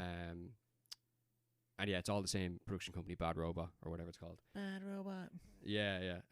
But yeah, maybe I want to rewatch Super 8 a little bit because I was like, yeah, you're saying that. I'm like, I know I've seen that movie, but I think it's like an alien or a monster in a train. It's Stranger Things, but like that crashes. It's not fucking 100 hours long. But I've absolutely no idea what happens in that movie. Yeah. The kids find an alien. A train crashes. There's aliens, and the kids are chasing around, and they need to defeat the alien. Yeah, something like that. But I remember I was like, this movie is good. But even at the time, I was like, this movie isn't that good. Yeah. But like, this movie is good. Good. It's a good movie. It's a good movie. Yeah. So I kind of want to rewatch it maybe. Yeah, fair. But solid movie. Cloverfield Lane. Give it a watch. It's Give a it a spooky. watch. It's spooky season as well. It's a spooky movie. It is a spooky movie. We're getting into it. So we go for a quick break. Let's go. And now it is time for our recommended film of the episode, A Face in the Crowd, 1957. Elia Kazan. Yes. Yes, okay. Marcia Jeffries, a radio producer, gives Larry Rhodes, a folk singer, exposure on radio. Larry becomes a star and uses his stardom for personal gains. That's so much easier. That's way better, yeah. That's so much easier. Much better than the Letterboxd one. The Letterboxd one is someone trying to show off. That is someone using a thesaurus. Yeah. It's like Sarah Lawrence girl. What the fuck does that mean? Rabble rousing. Shut up. He's a hayseed. He's a hayseed is what he is. How is it? A hayseed? What does that describe? What does it mean? Oh, I'm going to look that up. What? Hayseed person. He's a hayseed. He's a hayseed, he is. Derogatory term for yokel. Yokel. He's a yokel. An unsophisticated individual from the countryside. That is just... I'm going to start calling boggers hayseeds. That is just right, ridiculous. No, that's hateful. That's hateful, really. That is the worst letterbox that's hateful description ever. Yeah. Right. We watched this movie because Paul... Oh my God. What's his name? Paul Schrader. Yes, thank you. Paul Schrader. The GOAT.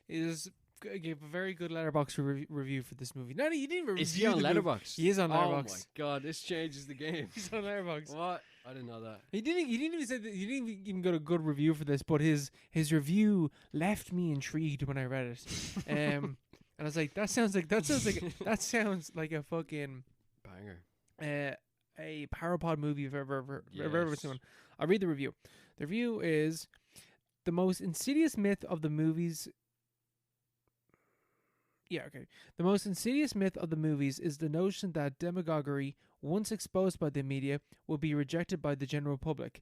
I once believed this. Which basically sums up this entire movie. He doesn't rate things. He just gives reviews. He's done 22 movies this year. according to Letterboxd. 22 years. Oh my god, he watched Joker 2. You watched Joker too? I saw Joker Folie à I saw about 10 or 15 minutes of it. I left, bought something, came back, saw another 10 minutes. That was enough. It was a really bad musical. I don't like either of those people. I don't like them as actors. I don't like them as characters. I don't like the whole thing. I mean, those are people who, if they came to your house, you'd slip out the back door. Via Post Radar on Faith, Facebook, and Bisexual Awareness. The fuck?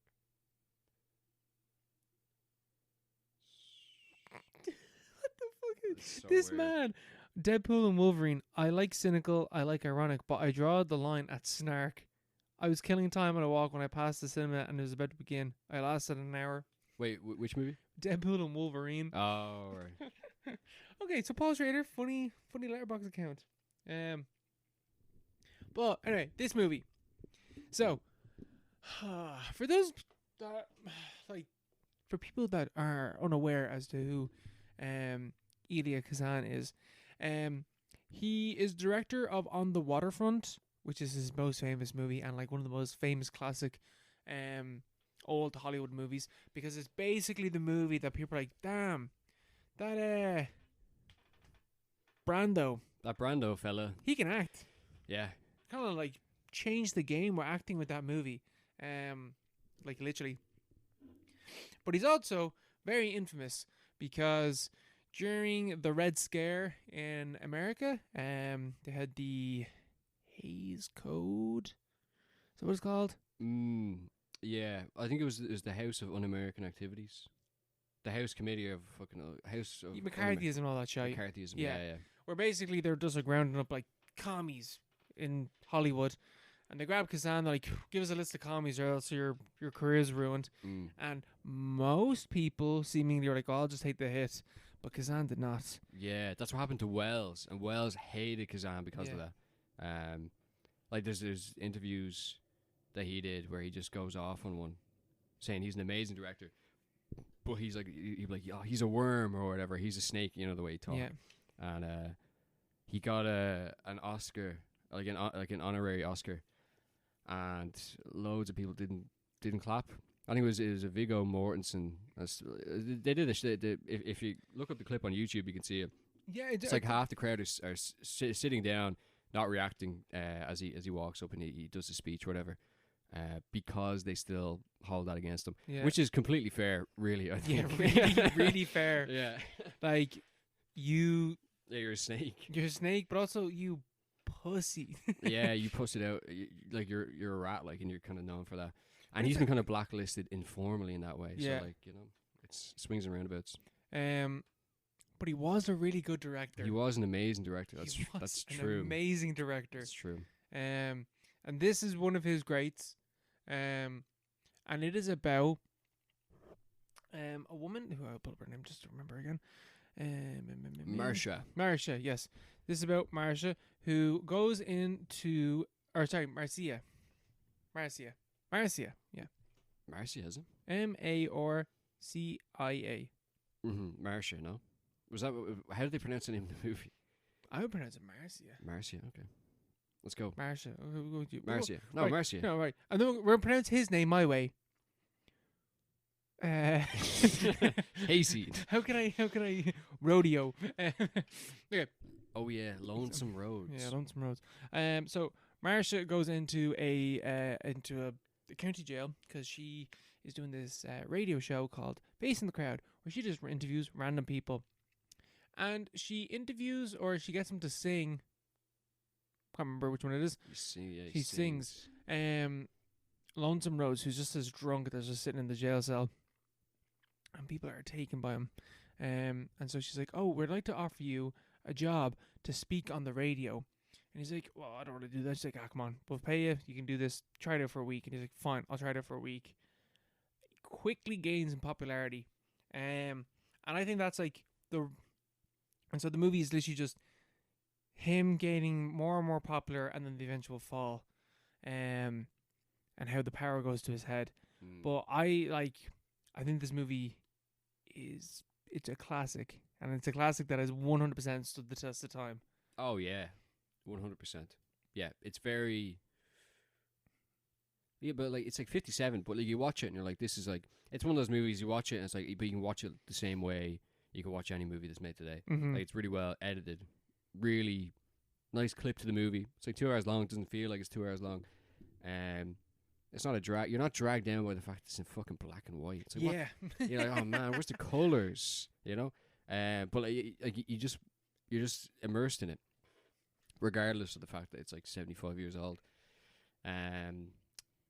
But yeah, he's the whole analysis that the movie goes into, you kind of like media, the engagement with the media and how people kind of can rise through that from nothing and become corrupted, how they're exploited by other people as well. How the media machine kind of operates. It's like scale for scale exactly what still happens today. Like nothing has really changed in that sense. I was saying it before the podcast, but this is like, you can remake this movie with fucking, any influencer, you're using Hawk Tua girl, yodeling kid, any kind of like one hit wonder, kind of 15 minutes of fame character that you see, every 15 minutes really, and sometimes they go stratospheric. Like you're the Hawk Tua girl, and she had her own podcast, and she was getting like massive celebrities on. She's getting massive endorsement deals. And then she did this big like crypto scam. She's up in court for like. But like I don't think she was the brains behind that. Like she was. Yeah, it was the system that she got kind of trapped in. She's basically just played for a fool. But she made a lot of money off it, so she did fuck her. So she got addicted to the money. And it's the same thing with this guy as well. So he's just kind of corrupted by the power, and corrupted by the system that's already in place, and that just kind of accepts him into their ranks. And how he is pretty captivating. Oh yeah, he's great. Andy Griffith, oh. Matlock. It's Matlock, and he's this is his first movie. Who's Matlock? Matlock. You know The Simpsons, where Grandpa Simpson's always on about Matlock. No. They want to watch Matlock in the evenings. It was this detective show that was on in the 90s.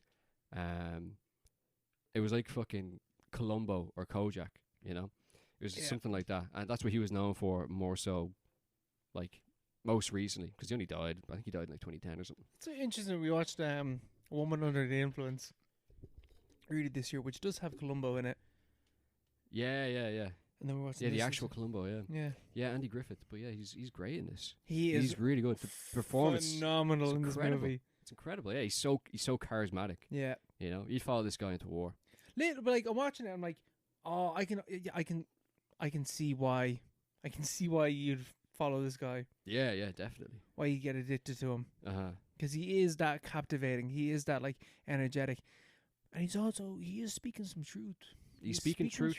Speaking truth to power, really. He's criticizing the politicians. He's saying those things that most rich people don't want to say. Yeah. He's saying things that shouldn't, polite society doesn't want to be said. He's a renegade, he's a rogue, he's one of us. But then he's not. But he's also not at all. That's a character he plays. Yeah.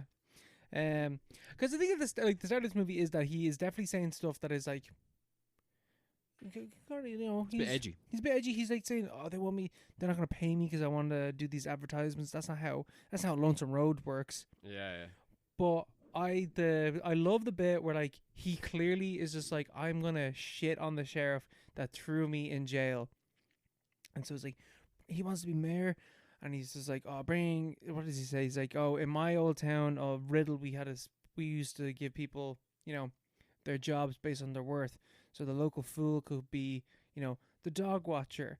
So I think that, everyone should bring their dogs down to the sheriff's house and see, can he, he'd be pretty good at taking care of dogs. And loads of people do it. And he goes up to the gaff. And Martha is just like, oh my God, people, they'll do whatever you say. And he's like, yeah, they would. They would do whatever I say. And at that moment, they're just like, oh, that's the first click in his head. It's like, people will listen to whatever I say. And like, I have a lot of influence on how people think and how they act.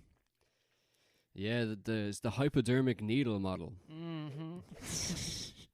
What's that, media studies? Yeah, media is finally coming into effect. It's a great sequence of events as you see him from simple vagrant or rabble rouser, or what was the one, itinerant. Yes. He's an itinerant, and he's itinerant Ozark guitar player or something. guitar, yeah, some bullshit, some pretentious letterbox Just bullshit. a string of words that like don't make any sense when they're put together.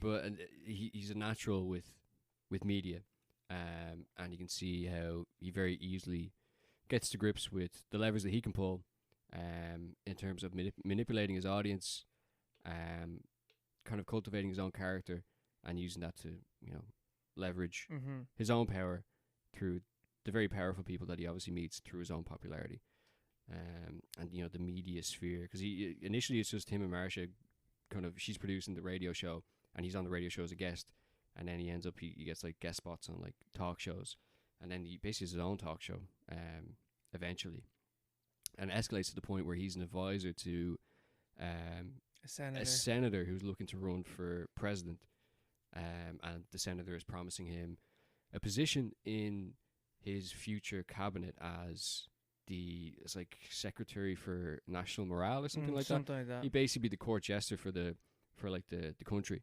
which is that is like Trump literally did do that, especially with this new administration that he's kind of brought in. Like you could see it last time as well, with like the usual dealings with other politicians that are like kind of careerists or whatever. He promised them he'd shit on them in public and say the things that you're not meant to say, and everyone would be like, oh yeah, I agree because I hate that politician as well, and then he'd give them a place in cabinet like Rubio and like Cruz and all that, and then this term he's given like Dr. Oz, like the Jerry Springer of like medicine in America, and the wife of Vince McMahon, like cabinet positions in the American government. Yeah, I think she's just bizarre. I think she's Secretary of Education or something insane like that. Yeah. And then Triple H and some other guy like head of like child health, physical health or something like that. It really something like that. That's crazy. But it's the same role basically. It's like he's a media guy, and Trump's whole thing is he's a natural manipulating the media, manipulating people through showmanship, and he's literally appointed all these other media personalities to very powerful positions in his own cabinet because basically they're not qualified at all. No, but they're very good at media. Yeah, they're very good media wise. It's like I'd like no hate against Triple H. No hate. But like I don't know if the guy that who is like in his like 50s or 60s who can't do strenuous activity because his heart will fucking explode because of how much steroids he took when he was younger. I don't know if that's the type of I don't know. Child health. Yeah, child health. Yeah, but yeah, he's a pacemaker because of how much steroids he did when he was younger. I don't know, but the movie translates so well into the modern day. Yeah, I think way better. It's only become more kind of.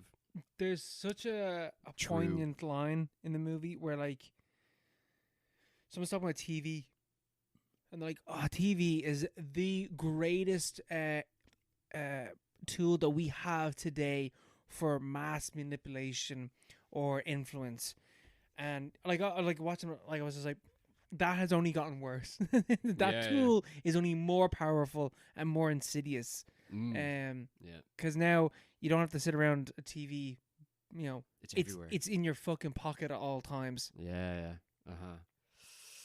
Yeah, it's hopeless. Yeah, yeah. And even the way he starts shitting on, there's a lot of cool stuff where it's funny where he's promoting like different brands. He's promoting a drug brand that's like a Viagra kind of thing. Yeah, but they don't actually do anything. Yeah, it's just like random like sugar pills. Yeah. But like it's the whole thing is that they're selling it as like a sexy kind of thing. So women will want you if you take this pill. Lonesome Rhodes, he takes this pill. He's so cool and everybody loves him. So you should take it as well. And it's a scam. And it's there's that side of it, and then there's another one where he's shitting on the sponsor of one of the shows who's asked for a spot about his mattresses, and he shits on the mattresses, and he tells people to burn the mattresses, and it's this whole thing. And initially the sponsor's really annoyed, but then he sees that people are buying more and more. It's brought so much attention to his company. 50% jump in sales. Yeah, and it's not. It doesn't matter if it's good or bad publicity, which is also the Trump model as well. Is like as long as people are talking about you, you're gonna make money. Any publicity is good publicity. Yeah. Which is a good insight. Considering like all that stuff wasn't as developed in the 50s as well. Yeah, I think now as well, it's really interesting because now any publicity is good publicity, because even if you're getting shot on by like one group of people, there are other groups of people that will support you just because they don't like that other group of people. The tribalism, Yeah. That's really reinforced by the the constant presence of TV or like social media or all the virtual worlds, and whatever tribe you're in, you're going to defend, against the opposite tribe, even if it doesn't really make any sense. Like that's kind of the instinct that people have. There's that Bud Light thing where like people are like, I fucking hate Bud Light. Bud Light's gone woke, but so Bud Light got really popular then, with people like, well, fuck these, MAGA supporting. Even though Bud Light is dog shit. Yeah, it's piss. Even though it's horrendous. But yeah, it's just the pure tribalism. So they profited off that. And there's other stuff that's going on. Like there's like a lot of the rebranding that goes on now, and they create like a fanfare online. But it's done on purpose. Like they deliberately fuck up a redesign or whatever, just to annoy people and create that conversation. Yeah. Because it makes money. There's money in that. But yeah, it's I don't know. It's a premonition. The movie, though, I suppose all this stuff was happening at the time as well. Yeah, that's the thing. Even this, like they do an interview at one point. Is it with him, or he's talking about like the kind of the wasters, the people who are on social security and like kind of old age pensions. It's like these people they're not American, they're not like they don't have that get up and go attitude. I think he's interviewing someone else, but he's agreeing with them. Yeah, and it's just this whole like completely like ridiculous idea that a guy who was homeless like a few months ago is on TV saying that we need to cut all social support. All social welfare, which is literally what happens. That's what happens to people that get put in that position just because of the structures that are around them. I think that's where the film kind of falls down at the end as well, because it does, well, in my opinion, it feels like a very, I don't know, kind of corny 50s ending. Yeah, because there's this whole his arc through the structures of media power. And he trips himself up and he kind of disgraces himself because he's sabotaged by. It turns out he's a complete fraud. Obviously, he's a complete fraud. Yeah. He has a wife. He goes off and gets married to a 17-year-old. 17-year-old back in Arkansas or whatever. And Marcia isn't happy with that because she wanted to marry him. Because like she saw him at rock bottom and she saw the man that he could have been, and she falls in love with him. But he just uses people. He's corrupted. He's completely corrupted by the whole thing. But she basically sabotages him, leaves his mic on as the show has ended, and he's kind of mocking the fact he's advertising all these bullshit products and people just buy whatever. And he's calling his viewers like dogs or whatever, and that disgraces him, and that's kind of his downfall. But it is. I feel like it's a bit focused on him a little bit. I don't know. Is that a weird criticism? I feel like there's not as much of a focus on all the other, like the people that immediately drop him. Like you see the phone calls, all the business owners. There are, but like the thing that I always think is like he takes the fall, whatever, but the system continues. Like, it literally cuts to his agents like, I got another one ready to go. He's less hot-headed. He's way more malleable. He'll be perfect. And it's like the system will just keep going, and they've already picked the next person to take this guy's place. Yeah. There's like the treadmill kind of thing. But I suppose I'm probably kind of judging it with like having seen like a movie like Network, which is like way more sinister at the end. Yeah, where it's like these people are like evil, and they're like they hate. There's like some kind of weird fucking, like, I don't know, like cabal happening behind the scenes. Yeah, they will never let someone, whatever. That's not what this movie. It's not like that at all. It's way more kind of just like straight to the point. But yeah, it is weird how relevant it is. And you could.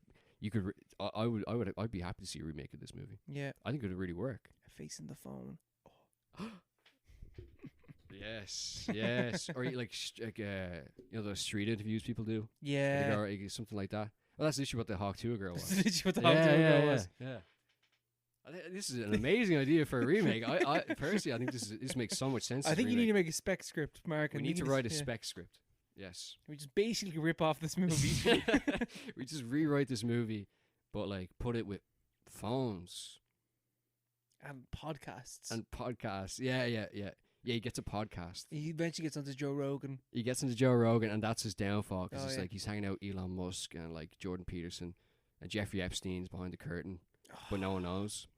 And then he's disgraced because he gets some kind of allegation against him. He's on the list. But it doesn't matter because he's been replaced by some other fucking guy. Someone else? Yeah. Perfect. Yeah, like I think it's so interesting when you're watching like some of these like 50s movies because they're talking about something that like is like technology wise for them is like relatively new, like the TV and stuff like that. But their points like still stand. It's like the media theory that we used to learn still stands. Like people knew what this shit did back in like the 50s. And it's only gotten more nefarious. Yeah. And more difficult to like pinpoint.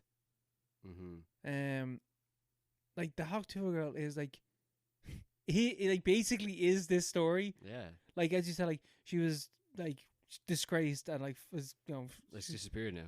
But she'll be back at some low level form. But like the system that created that continues on. Of course, like crypto scams still happen. It is interesting. Yeah. It's and nothing's being done about it. No, no, nothing at all. In fact, it's only being more supported. Yeah, we're like no closer to an understanding, or like a collective understanding of of how this stuff. I think everyone kind of understands how this stuff works, but like, there's no like, oh, we should probably do something about this, or any of the stuff that is being done about it. Like you have like, of course you have like regulatory schemes, and there's like media oversight bodies and stuff, but like they all operate in the same way as they would in the 50s essentially. Like I think like remember we read about like whatever Dev cooked up back in the day with the early like film board. They had a specific code, and then they kind of changed as the broadcasting authority. Now you have commission demand, and I had to do like a project on commission demand for something in work a few months ago, and like there's like we had to do comparison between them and the broadcasting authority, and like every change is like, well, we've taken this thing that we used to do and we like kind of expanded it a little bit, and like you can see how we've expanded on a lot of the things that we used to do. And it's like, well, but like media hasn't been just like a series of small bullet points that have kind of expanded a little bit. It's completely changed in every way, and like affects everything that you do and how everyone sees the world. It doesn't feel like any of that stuff has actually caught up. Yeah. It's like this technology is way too... It's too advanced. And way too... Like, and it's also constantly changing. Yeah. Like, we're getting into AI and stuff like that. Like, that's a whole other... Yeah, they're still on social media. It's like, that's fucking 10 years ago, 15 years ago. That's gone. What you're talking about now is gone. Like, the new wave is going to be completely different again. And, like, it's going to take 10 years for, like, regulatory bodies to even come to terms with that. And there'll be something else at that stage. Yeah. Robots. Yeah. I suppose we already have robots. Those Chinese robots that, like, do kickboxing. Oh, yeah, the Unkbot. Yeah, the one that's like, he wears that weird, like, oversized shirt and stuff. Yeah, man. I would beat the shit out of him. I saw him throwing a kick and he fell over. I was like, oh, he's a pussy. Yeah. But it is, the points are still, like, relatively the same, but I think...